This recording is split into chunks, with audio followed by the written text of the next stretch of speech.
A'udzu billahi minasyaitonir rajim. Bismillah, alhamdulillah, assalatu ala rasulillah. Assalamualaikum warahmatullahi wabarakatuh.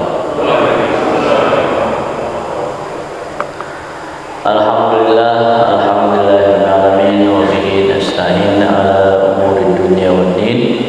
Assalatu wassalamu ala asyrafil anbiya'i wal mursalin wa ala alihi wa sahbihi ajmain. Amma ba'du. Bapak-bapak dan ibu-ibu yang dirahmati Allah, pertama alhamdulillahil alamin. Marilah kita selalu memuji Allah dalam situasi apapun. Yang kedua, marilah kita mendoakan Rasulullah, Allahumma sholli ala sayyidina Muhammad wa ala alihi wa sahbihi ajmain.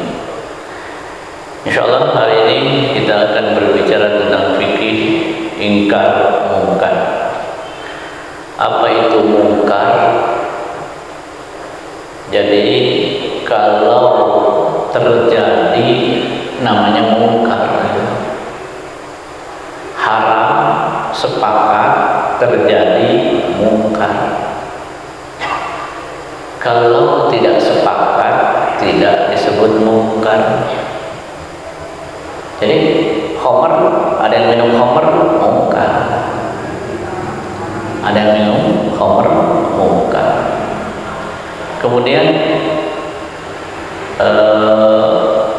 az-zina jelas mungkar, sepakat haram. Tapi kalau nggak sepakat haram, nggak bisa bilang mungkar, nggak bisa dibilang mungkar. Nah, ada orang merokok mungkar atau bukan? Sepakat haram atau tidak? Tidak sepakat, ya sudah, bukan mungkar, bukan mungkar. Jadi nggak boleh. Apalagi perbedaan pendapatnya sangat kuat dan tidak bisa dengan mudah ditentukan mana yang tepat, mana yang tepat. Nah, jadi mungkar, kezaliman mungkar, kezaliman mungkar. Nah, mencegah mungkar kewajiban setiap mukmin. Wal takum minkum. Minkum di sini bukan sebagian kalian. Minkum di sini artinya seluruh. Wal yakun minkum. Makanya dalam tafsir minkum di sini wal takun minkum ummatun wal yakun kullukum. Semua. Jadi min di situ bukan sebagian kalian, bukan, seluruh kalian. Yad'u ilal khair. Yad'u ilal khair. Jadi kata min dalam ayat ini bukan makna sebagian tapi semua. Wal takum minkum, semua. Semua. Jadi perintah yad'u ilal khair, mimbar menjelaskan tentang mungkar, yad'u ilal khair. Riba haram, yad'u ilal khair. Ya'muruna bil ma'ruf. Ya'muruna bil ma'ruf itu butuh kekuasaan. Yang namanya amar, memerintah dari atas ke bawah, dilanggar dihukum. Zakat wajib, yad'u ilal khair. Undang-undang zakat, yang enggak zakat dipenjara, ya'muruna bil ma'ruf. Zina haram, yang berzina dicambuk, pelaksanaannya yanhauna 'anil munkar. Karena yang namanya melarang itu harus ada konsekuensi kalau dilanggar. Dilarang buang sampah di sini itu anjuran. Kenapa? Karena yang buang sampah di situ nggak diapa-apain.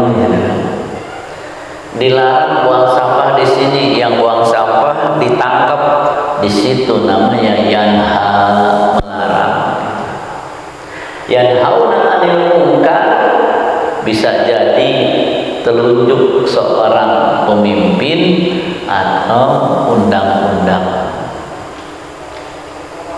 Mana yang lebih efektif ketika Anies Baswedan menjadi Gubernur Jakarta dan menutup Alexis? Cukup dengan undang-undang. Daripada kita demo mari tutup-tutup gitu. Kayak gitu. Nah, jadi memang ya'muru bil ma'ruf wa yanhauna 'anil munkar butuh kekuasaan. Ulaika humul muflihun. Muflihun di sini orang beruntung, maksudnya ya ada harapan masuk surga. Jadi yang namanya amar ma'ruf nahi munkar ya bukan urusannya ustaz sebetulnya. Karena urusan ustaz ya di mimbar, di taklim. Zakat wajib yad'u ilal khair. Undang-undang zakat, yang enggak zakat di penjara. Ya'muruna bil ma'ruf. Jadi sebetulnya undang-undang itu lebih efektif. Saya kebayang ya kalau ada undang-undang yang pacaran di jalan ditangkepin, kira-kira ada yang pacaran ada di jalan? Ya, yanhauna 'anil munkar. Memang seperti itu. Kira-kira ada undang-undang perempuan lari pagi nggak boleh pakai celana pendek. Itu yanhauna 'anil munkar. Ya kalau cuma kasih anjuran, mohon jangan lari pagi-pagi perempuan pakai celana pendek, itu bukan yanhauna 'anil munkar, yad'u ilal khair. Makna munkar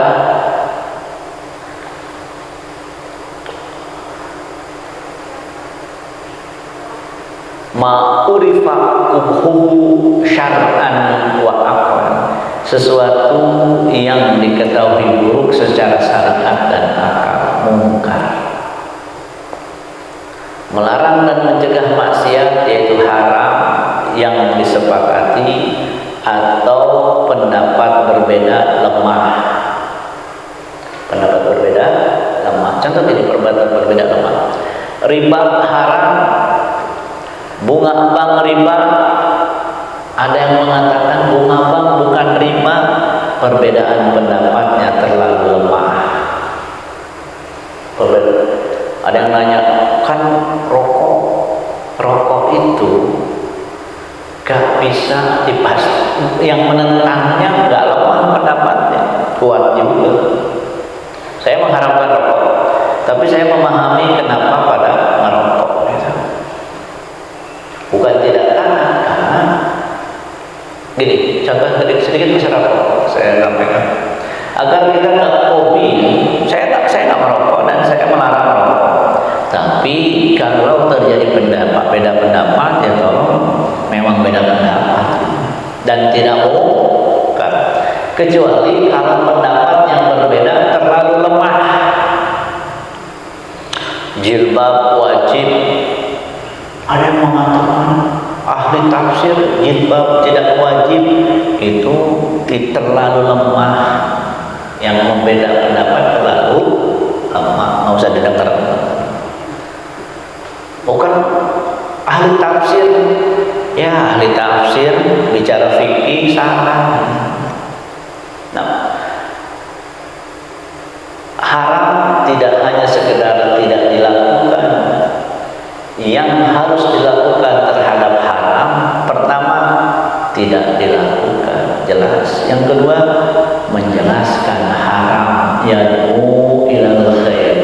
Yang ketiga, mencegah sebelum terjadi. Yang keempat, merubah setelah terjadi. Kalau terjadi, dirubah. Jadi beda ya. Jelas jangan melakukan. Jelaskan ini haram. Cegah sebelum terjadi. Kalau sudah terjadi, rubah. Jadi, kemudian diterima Allah dalam konten mungkar, yad'u ilal khair, menjelaskan dan mengajak untuk menjauhi mungkar. Ini urusannya ustaz. Sebenarnya bukan urusan ustaz juga sih, urusan semua. Kan tadi wal takun minkum yanhauna 'anil munkar, melarang dan mencegah mungkar sebelum terjadi. Yanhauna, undang-undang, pemilik otoritas, kepres, perda.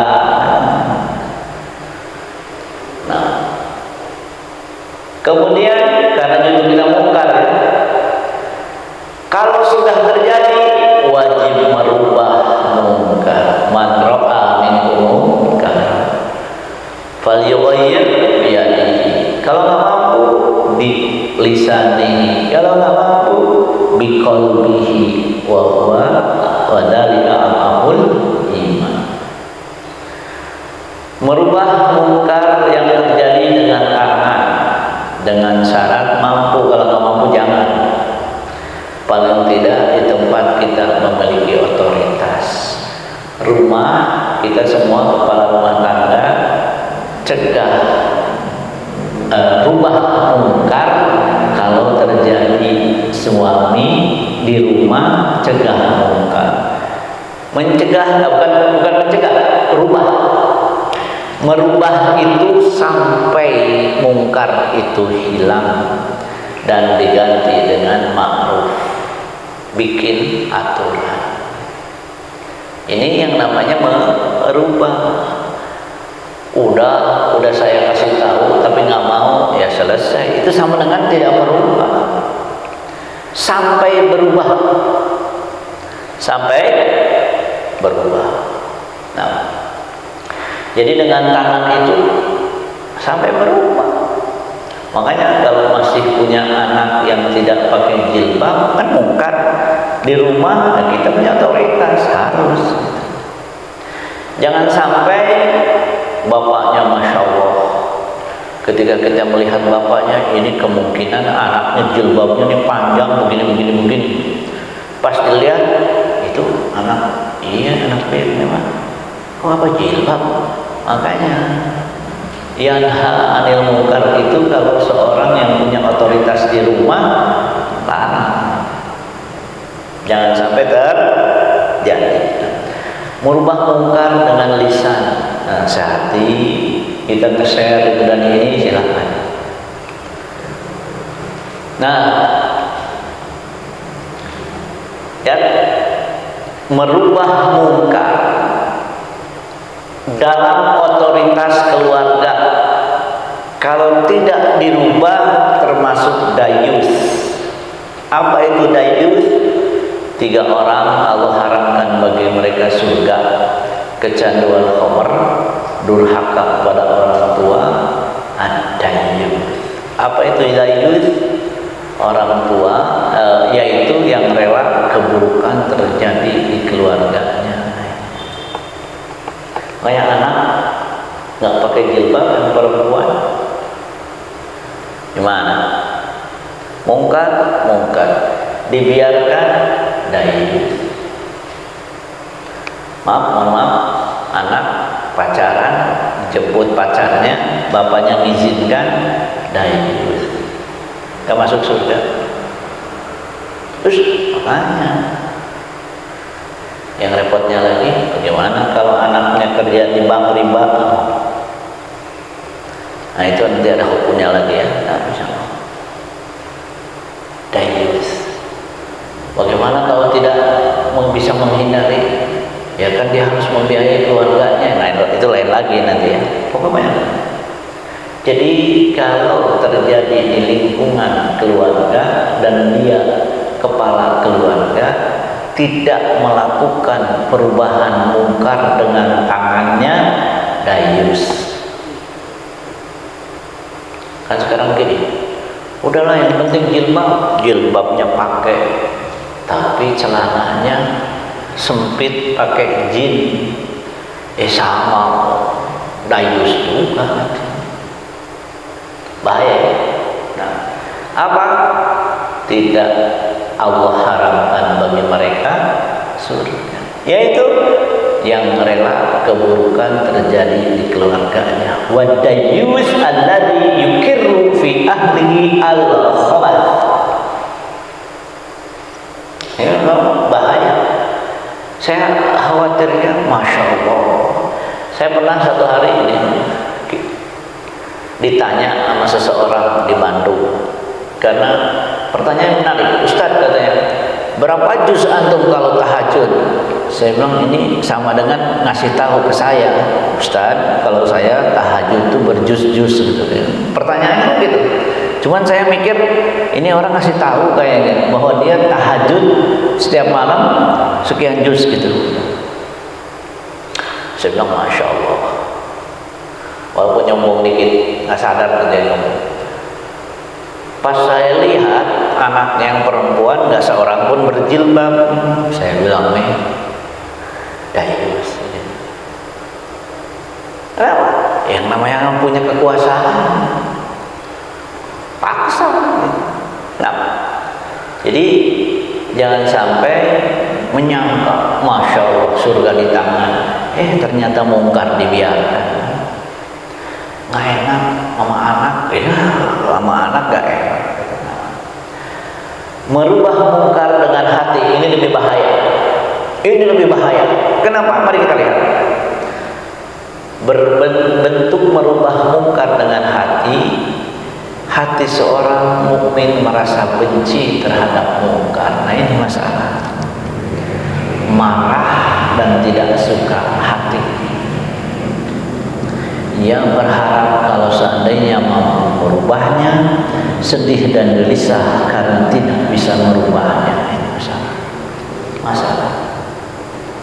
Makanya jangan sampai dengan apa Anda masuk surga, puasa, sholat, zakat, sedekah, wakaf, itu nggak salah.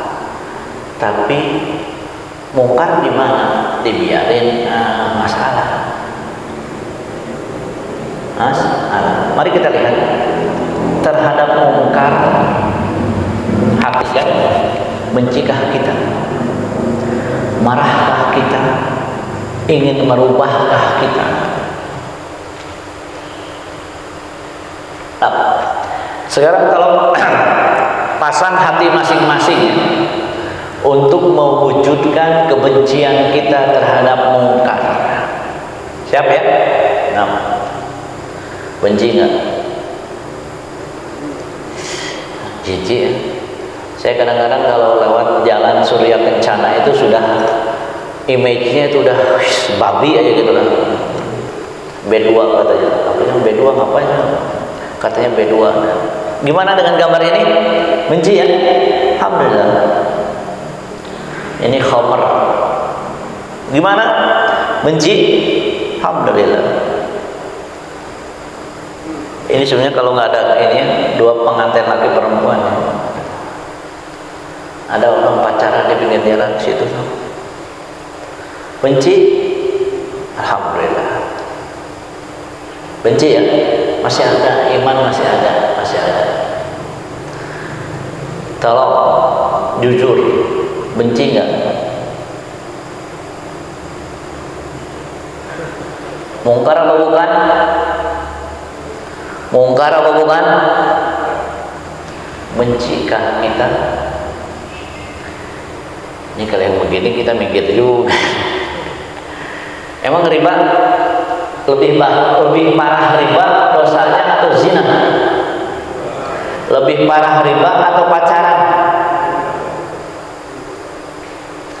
Bencikah kita? Ini masalah. Supaya adil.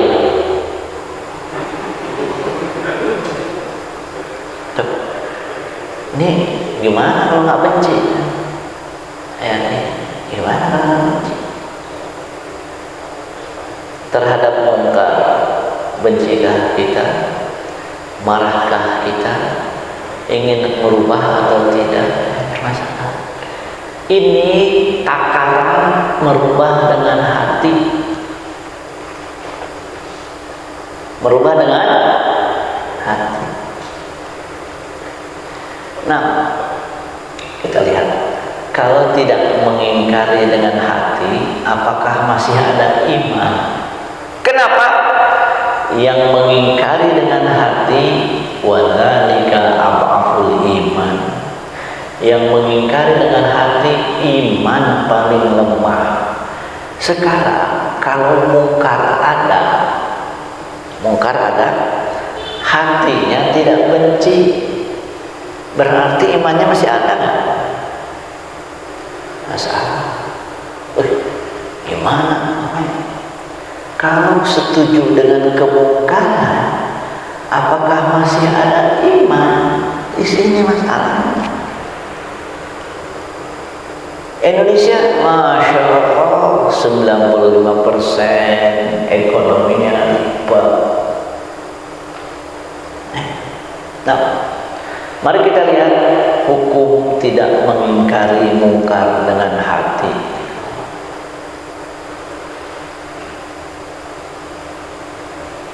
Lihat. Jadi nanti dalam hadis ini kan ada summa innaha takhlufu min ba'dihim khulufun yaquluna ma la yaf'alun. Nanti ada generasi setelahnya yang menggantikannya adalah berkata ma la yaf'alun, dengan tidak melakukannya. Wa yaf'aluna ma la yu'marun, melakukan apa yang tidak disuruh. Faman jahadahum, barang siapa melawan mereka, biyadihi, dengan tangannya, fahuwa mu'min, barang siapa melawan dengan tangannya, dia beriman. Wa man jahadahum bilisanihi, barang siapa melawannya dengan lisannya, dia beriman. Fahuwa mu'min. Wa man jahadu biqalbihi fahuwa mu'min. Sekarang zamannya kita nih, melawan dengan hatinya masih beriman. Lihat, walaisa wara'a dzalika minal iman habbatu khardalin. Barang siapa melawan dengan hati, dia beriman, dan tidak ada setelah itu dari keimanan walaupun sebesar biji. Nah, ini masalahnya kita nih, gimana nih? Yaqulun ma la yaf'alun, berbicara tapi nggak dilakukan, melakukan yang tidak disuruh. Harusnya dilawan dengan tangan, dengan hati, dengan lisan, dengan hati. Kalau sudah tidak dengan hati, ma wa laisa wara'a dzalika minal iman, nggak ada lagi imannya udah. Masalah. Nah, kata Ibnu Taimiyah, ya, ketahuilah, kata Ibnu Taimiyah, hati kalau di dalamnya tidak terdapat benci terhadap yang Allah benci, haram kan Allah benci ya, tidak terdapat di dalamnya iman yang mana dengannya berhak mendapatkan pahala. Ini masalah kita. Tidak kafir, tapi keimanannya tidak memberi pahala. Memang bahaya ya, seandainya kita membiarkan namanya kemungkaran, apalagi enjoy dengan kemungkaran. Yang paling tidak kita benci. Makanya ada doa, Allahumma habbib ilainal iman, ya Allah, jadikanlah kami mencintai keimanan. Wa zayyinhu fi qulubina, dan hiasilah hati kami dengan keimanan. Wa karrih ilainal kufra, jadikan kami benci kekufuran. Wal fusuq, jadikan kami benci kefasikan, dan jadikan hati kami benci kemaksiatan. Wal fusuq wal isyan. Jadi membenci, masalahnya kalau kita membenci kemungkaran, membenci haram, ada kesempatan tidak dilakukan. Kalau kita tidak melakukan haram tapi tidak benci, ada kesempatan dan dilakukan. Bahaya kalau begitu. Kenapa Anda tidak korupsi? Ya gimana mau korupsi, nggak ada kesempatan. Katakanlah seorang yang memang profesinya tidak punya kesempatan, katakanlah orang jual gorengan. Alhamdulillah saya nggak korupsi. Mau korupsi di mana orang jual gorengan? Nggak ada kesempatan kan? Tapi kalau benci mungkar, ada kesempatan tidak dilakukan. Ya memang amal hati itu menjadi penting ya. Nah ini mungkar terbesar adalah menolak Al-Quran. Al-Quran bab sholat diterima, bab puasa diterima, bab zakat diterima, bab haji apalagi. Kenapa? Gede duitnya.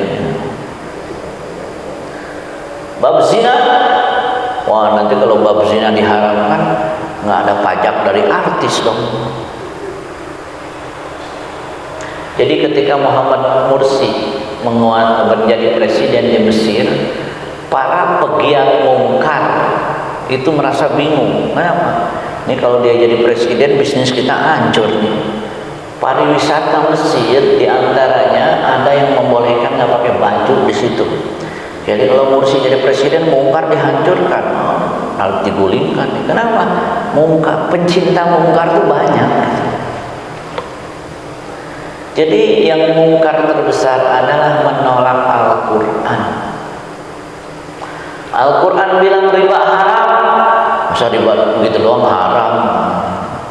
Al-Quran mengatakan az-zaniyatu waz-zani fajridu, masa berzina kan hak pribadi itu masa dicambuk?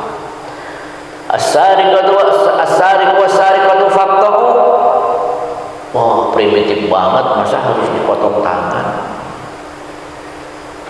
Banyak.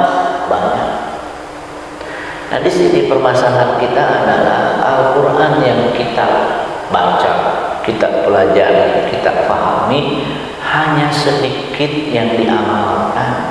Pertanyaannya, kalau mengamalkan sebagian Quran boleh enggak? Ya kalau mengamalkan sebagian Quran sama dengan tidak mengamalkan. Sama dengan tidak mengamalkan. Lihat, udkhulu fi silmi kafa wa la tattabi'u khutuwat syaitan. Masuklah ke dalam Islam secara total. Jangan ikut langkah setan. Maksudnya ya kalau setengah-setengah langkah setan. Gitu. Nah, jadi ini Kiai Haji Badruddin Subki ini ketika khutbah di sini waktu itu saya lupa khutbah Jumat atau tarawih hari kedua waktu itu. Saya ada yang saya kenal dan saya tanyakan sama beliau, Quran itu dilombakan juara, diamalkan penjara. Loh, gimana ceritanya? Muhammad Mursi juga di penjara. Karena nggak suka orang. Quran itu ya cukup saja dilombakan, selesai. Diamalkan ya nanti dulu. Nah, jadi mungkar terbesar adalah menolak Quran. Ya jelas Indonesia mau tidak mau 95% apa ekonominya riba gitu. Tapi yang 95% yang melakukan riba itu doanya pakai masuk surga itu. Nah, jangan kita ikut dosa. Kenapa? Kita diem aja gitu. Saya pernah diundang ke BNI Pejompongan, bingung saya. Ini gimana nih BNI Pejompongan? Nah, jadi yang terima Allah, ya paling tidak ketika masuk kesel dikit lah gitu ya. Kepaksa nih kita harus ke BNI, dapat bantuan BNI, ya kepaksa, ya cemberut dikit lah, gitu. Jangan sampai seneng. Gitu. Kau lihat BCA, saya rubah hari ini. Namanya ingkar mungkar. Maka mari kita lihat ayat ini. Ini menarik. 3 golongan mensikapi maksiat. Jadi riwayatnya gini. Dalam peristiwa Bani Israel ada 3. Kan dilarang mengambil ikan di hari Sabtu. Bani Israel kesal. Giliran Senin, Selasa, Rabu, Kamis, Jumat, Ahad itu ikan hilang, nggak ada. Giliran hari Sabtu itu ikan datang, kakinya pun dikecerokin ikan. Jalan ikan, kesel kan? Dia mikir, apa larangannya? Nggak boleh nangkap ikan hari Sabtu, oke? Dipasangnya hari Jumat, ketangkap hari Sabtu, diambil hari Minggu. Nggak melanggar kan? Allah marah. 3 golongan. 1, pelaku mungkar. 2, tidak melakukan mungkar tapi tidak menasehati. 3, tidak melakukan tapi menasehati. Lihat ayat ini, wa in qalat ummatun. Jadi ada ummatun yang bertanya kepada yang menasehati. Dia tidak, yang pertama ini tidak melakukan mungkar tapi bertanya, kenapa kamu menasehati orang pelaku mungkar? Wa in qalat ummatun. Jadi ummatun di sini 1 golongan tidak melakukan mungkar tapi tidak mau menasehati. Kedua, 5 ta'iduna, kelompok kedua, tidak melakukan mungkar dan menasehati. Jadi kata 1 golongan yang tadi tidak melakukan mungkar tapi tidak menasehati, ngapain kalian menasehati kepada orang yang melakukan mungkar? Allah akan hancurkan mereka. Ini 3 golongan yang berbicara tidak melakukan mungkar tapi tidak mau menasehati, yang diajak bicara tidak melakukan mungkar dan menasehati. Ketiga yang diajak bicara yaitu pelaku mungkar yang dibicara. Jadi yang tidak melakukan mungkar tapi tidak menasehati, mengajak bicara kepada yang tidak melakukan mungkar tapi menasehati. Ngapain kamu nasihati dia? Orang dia sudah akan Allah azab kok begitu. Apa jawaban? Jadi ngapain nasihatin dia? Pelaku mungkar. Orang Allah akan diazab kok. Apa alasannya? Ma'dziratan ila rabbikum, sebagai bukti bahwa kita sudah mengingatkan. Nah, jadi 3 golongan. Nah, mari kita lihat ayat selanjutnya. Siapa yang Allah selamatkan dari azab? Wa anjaynal ladzina yanhauna 'anis su'. Allah menyelamatkan dari azab mereka yang melarang perbuatan buruk. Jadi yang menjadi sebab dibebaskan dari azab tidak menasehati jangan melakukan mungkar. Anjaynal ladzina yanhauna 'anis su'. Berarti yang selamat tidak melakukan dan menasehati. Sedangkan siapa yang diazab? Wa akhadhal ladzina zalamu, mereka yang zalim. Siapa yang zalim? Melakukan larangan. Yang kedua, kemana golongan tadi yang tidak melakukan larangan, tidak melakukan mungkar tapi tidak menasehati, termasuk orang yang zalim dan diazab. Tuh, berarti yang menyelamatkan itu bukan tidak melakukan mungkar menasehati, mencegah dalam mencegah melakukan orang melakukan munkar.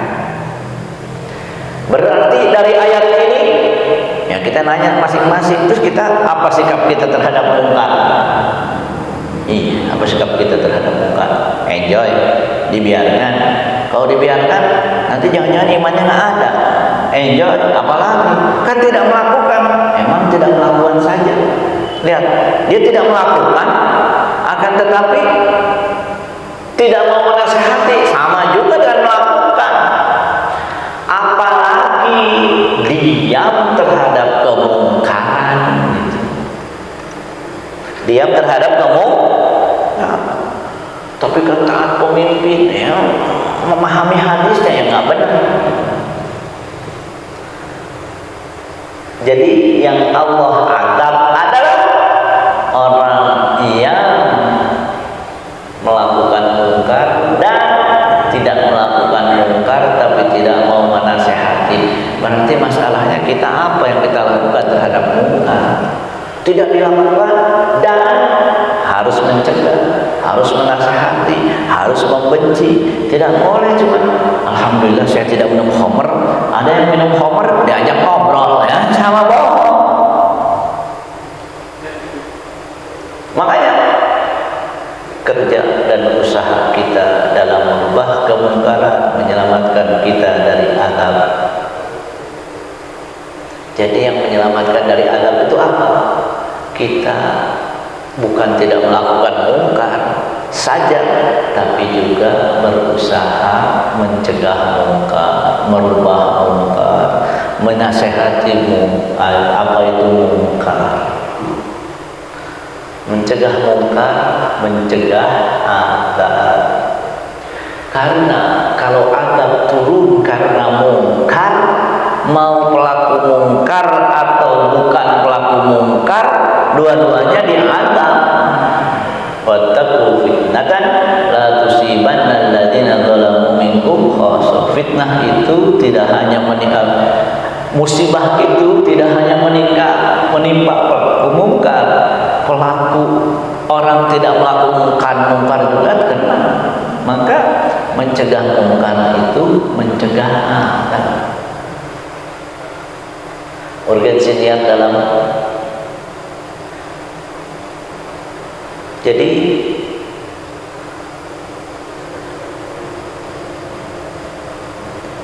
ada niat yang harus kita pasang ketika kita ingin merubah munkar, ingin mencegah munkar, dan ingin menasehati tentang munkar. Saya gini yang bisa sampaikan pada kesempatan hari ini. Jadi dengan apa kita masuk surga? Iya, dengan amal soleh. Apa amal solehnya? Termasuk amar ma'ruf nahi munkar. Yang paling efektif kekuasaan. Dengan cara apa? Ya kalau punya tunjuk undang-undang. Makanya sekarang kan kita dibingungkan dengan undang-undang. Kenapa? Ya kalau yang namanya sistem di Indonesia kan demokrasi, yang membuat undang-undang, kalau undang-undangnya tidak mengharamkannya susah. Mau kita demo 2 juta orang juga tetap aja undang-undang nggak berubah.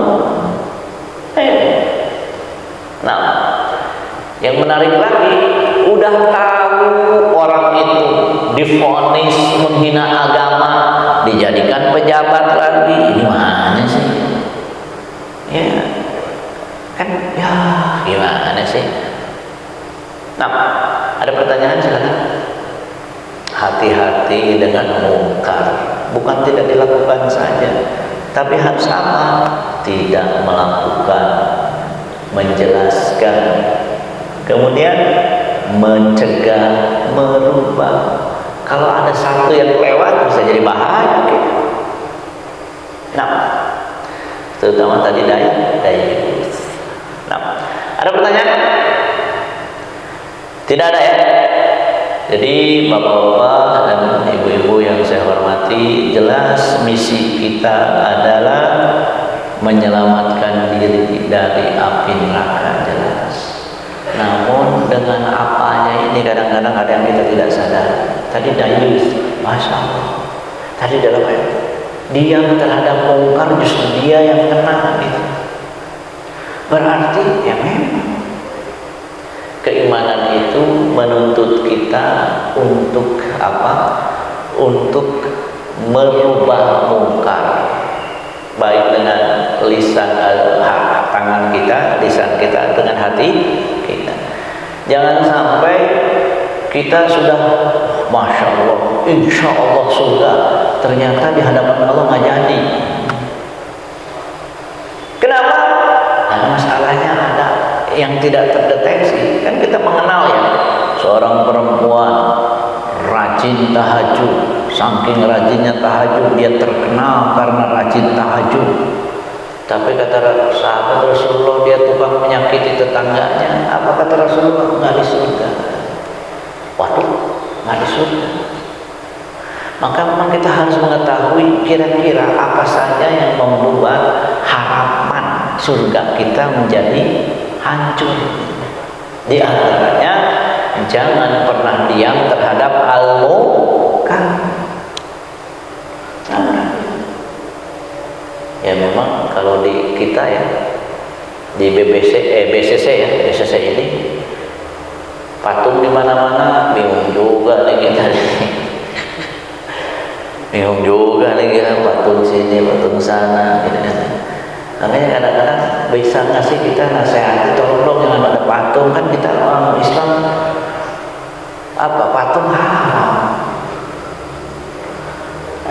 Ya memang ada rinciannya tentang patung. Ada yang patung disembah menjadi kafir, ada patung yang makruh, ada patung yang haram, ada patung yang boleh.